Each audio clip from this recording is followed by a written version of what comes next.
안녕하세요. 몸신 한의사 한진우입니다.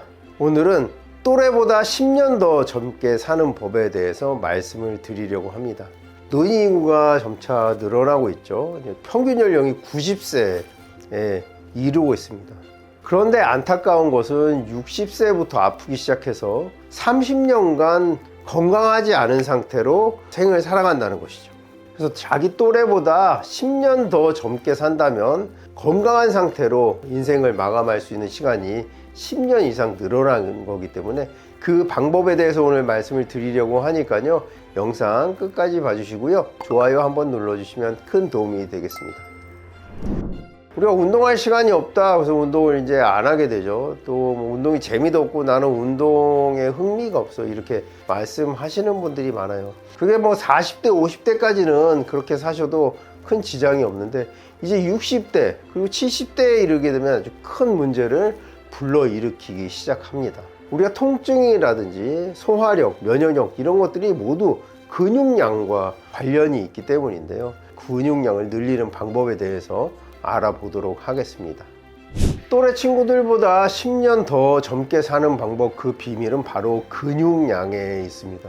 우리가 만 한 26세, 28세 이때 우리 인생에서 가장 근육량이 많은 시기를 맞이하게 되고요. 이때부터 매년 2, 3%씩 근육이 감소하게 돼서 약 80세에 이르렀을 때는 가장 근육량이 많았을 때에 비해서 절반 수준에 이르게 됩니다.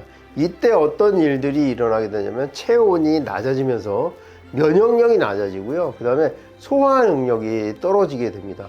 면역력, 소화 능력, 그 다음에 가장 중요한 것은 내가 스스로 걷지 못한다. 이런 아주 생존에 위협을 가하는 증상들이 나타날 수 있기 때문에 이 근육량이 매우 중요한데요.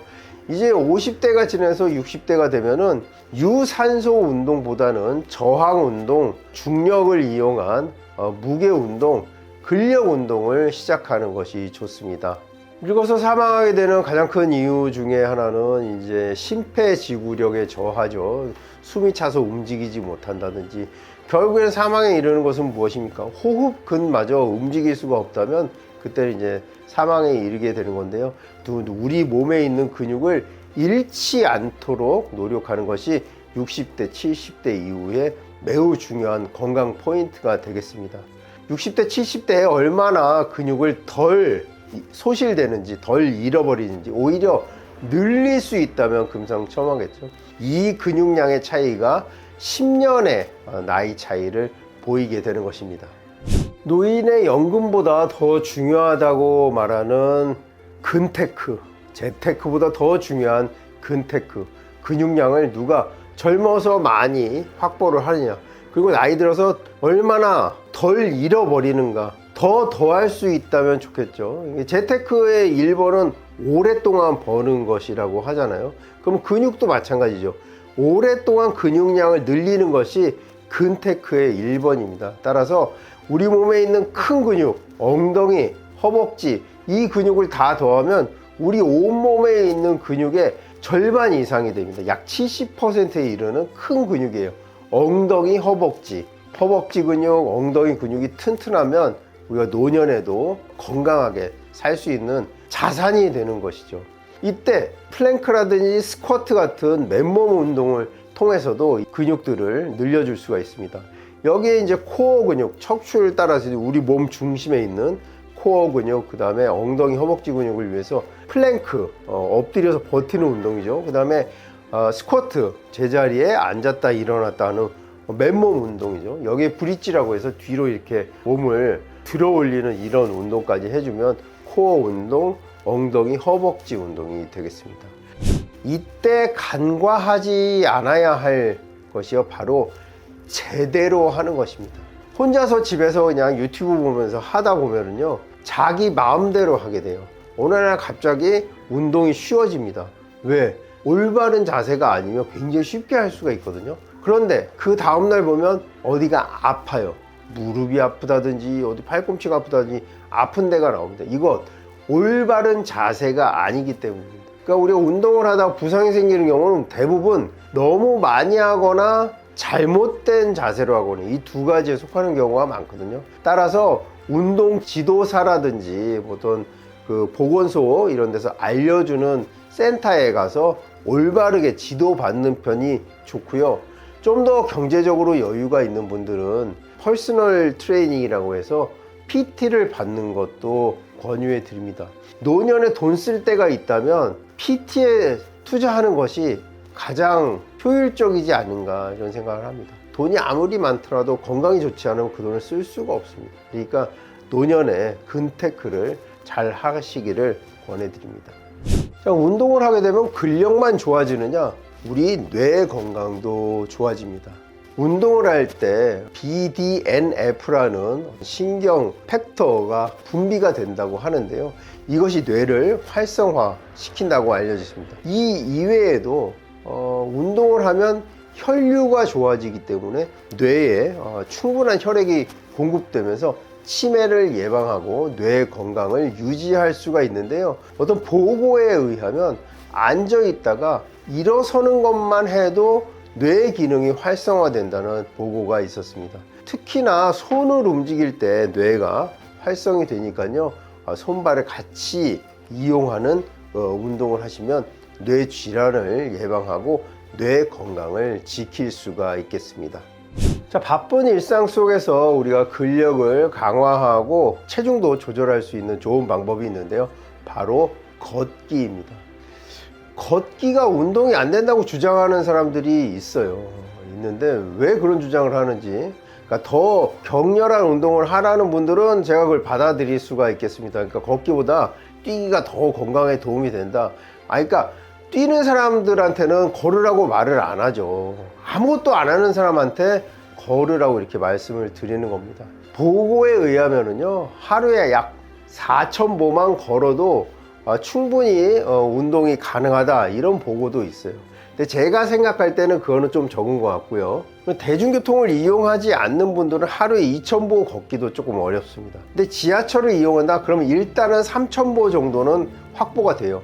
근데 지하철을 왕복할 때 한 번씩 갈아탄다 이러면은 약 6,000보 정도가 확보가 됩니다. 이 정도만 해도 충분히 운동이 가능하다고 생각을 하는데요.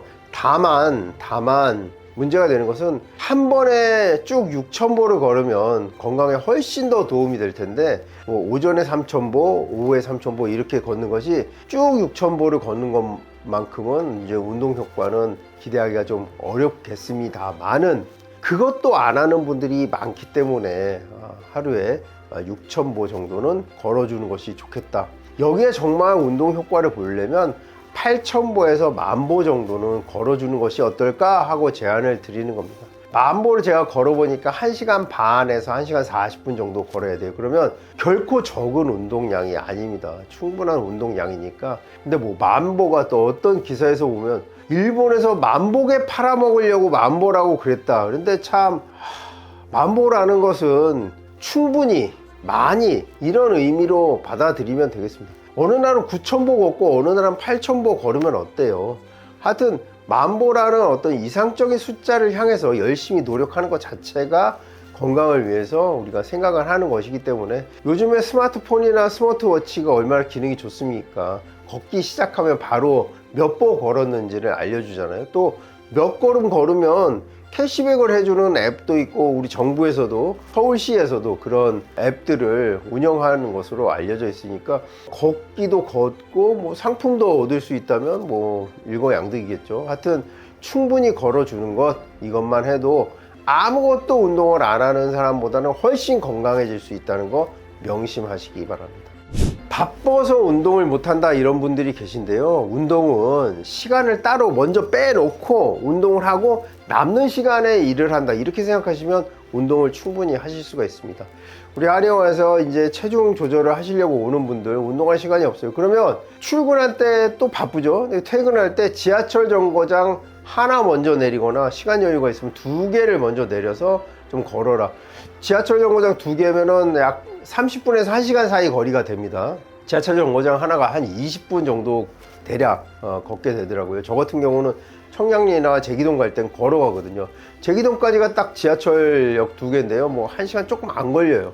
40분 걸리나? 그러니까 이런 거리를 걷게 되면은 충분히 걸을 수가 있는 것입니다. 우리가 안 걸어봤기 때문에 거길 걸어간다고 하는데 명동에서 청량리까지 걸어오면 2시간 안쪽으로 걸어올 수가 있어요. 그런데 한 번도 그렇게 생각을 시도를 안 하기 때문에 어떻게 종로 명동에서 걸어온다는 거야. 그런데 청계천길로 쭉 걸어오다 보면 또 걸어올 만합니다. 그러니까 여러분들 일상생활에서 충분히 걸으시길 바랍니다.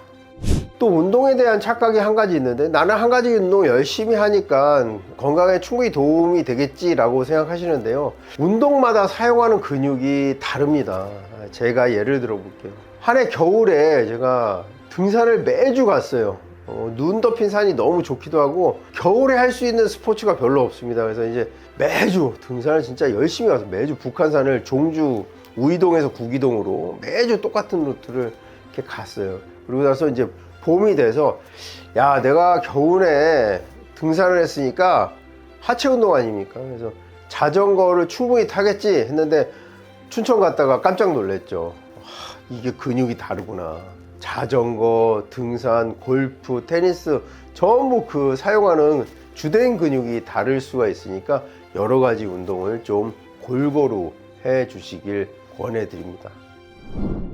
건강한 노후 누구나 바라는 바죠. 그런데 요즘 노인의학이 또 각광을 받고 있습니다. 거기서 나오는 개념이 내재 역량, 나한테 내재되어 있는 역량을 끌어내자는 것이죠. 그것이 그 중심이 바로 근력입니다. 근력.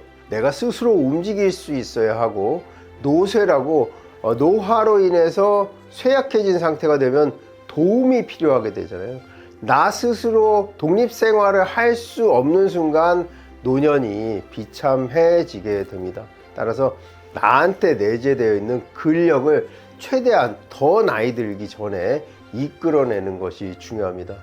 어떤 문서를 보다 보니까요, 1초에 1m, 그러니까 10초 동안 10m를 움직일 근력이 있다면 앞으로 10년은 더 살 수 있다는 지표가 된다고 합니다.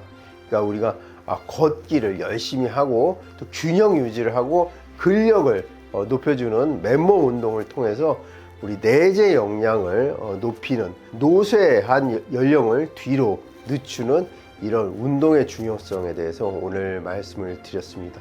자, 오늘 노년 또래 친구들보다 약 10년 더 젊게 사는 방법에 대해서 말씀을 드렸습니다. 더 궁금하신 점 있으시면요, 댓글로 문의 주시면 성의껏 답변해 드리도록 하겠습니다. 영상 끝까지 봐주셔서 감사하고요. 지금까지 몸신 한의사 한진이었습니다. 감사합니다.